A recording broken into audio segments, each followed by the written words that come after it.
योगी आदित्यनाथ क्या कुछ कह रहे हैं, सुनवा देते हैं। मेरा उनके साथ एक साथ बैठने का मुझे अवसर प्राप्त हुआ है। मैं इस अवसर पर आप सभी इस धरती माता को बचाने, गौ माता की रक्षा के लिए आग्रही आप सभी उपस्थित इस क्षेत्र के विशेषज्ञों, प्रगतिशील किसानों और पूरे प्रदेश वासियों की ओर से मैं आचार्य देवव्रत जी का हृदय से स्वागत करता हूं, अभिनंदन करता हूं। हमारे लिए वास्तव में यह कार्यक्रम भारत की आस्था को बचाने का तो कार्यक्रम है ही, इस धरती माता को उसके वास्तविक स्वरूप में रखने का भी एक अभियान है।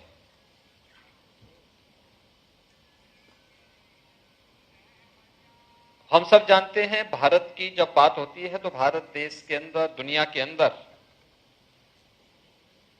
एक कृषि प्रधान देश माना जाता रहा है।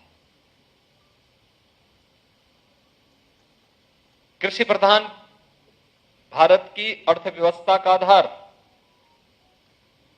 भारतीय गोवंश रहा है और भारतीय गोवंश के कारण जो चर्चा यहां पर आचार्य जी अभी अपने उद्बोधन में कर रहे थे, आधुनिक तकनीक के आने के पहले अगर आप भारत के खेती किसानी से जुड़े हुए पुरातन अध्ययन को देखेंगे तो आपका ध्यान इस ओर बरबस आकर्षित करते हैं कि इस धरती से उस प्रकार की उत्पादन हमारा किसान अतीत में लेता रहा है।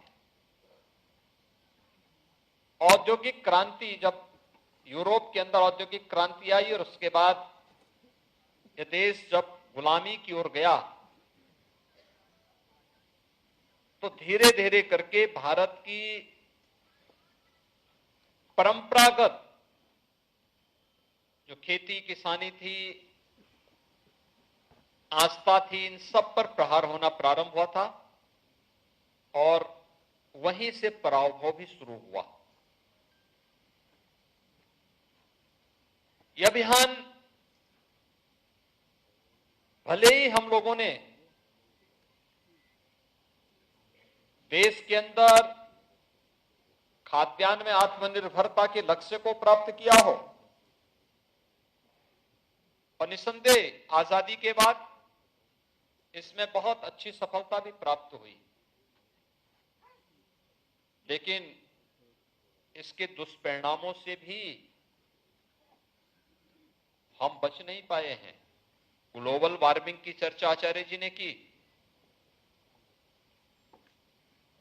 लेकिन मेरा यह मानना है कि मैं अक्सर जनता दर्शन के कार्यक्रम में बैठता हूं, जनता जनार्दन से मिलता हूं और अगर मेरे पास 100 एप्लीकेशन एक साथ आई हैं तो उसमें से 10 एप्लीकेशन ऐसी होती हैं जो गंभीर बीमारी से ग्रसित लोगों को आर्थिक सहायता की जिससे उनकी मांग होती है। कोई कैंसर से पीड़ित है, किसी की किडनी खराब हो गई है, किसी का लीवर खराब हो गया है।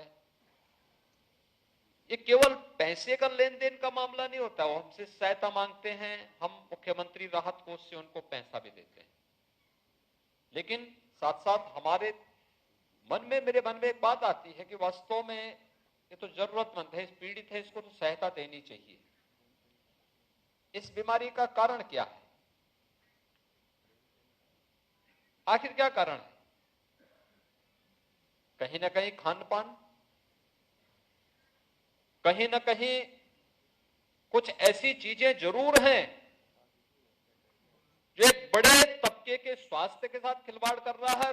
जो उसकी जवानी होनी चाहिए थी, जिस जवानी में उसकी ऊर्जा और उसकी प्रतिभा का लाभ इस समाज को, इस देश को,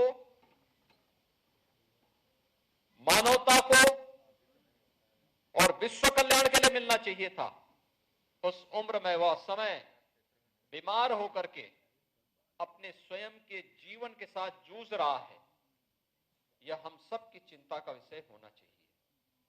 और उसके पीछे कारण ये वही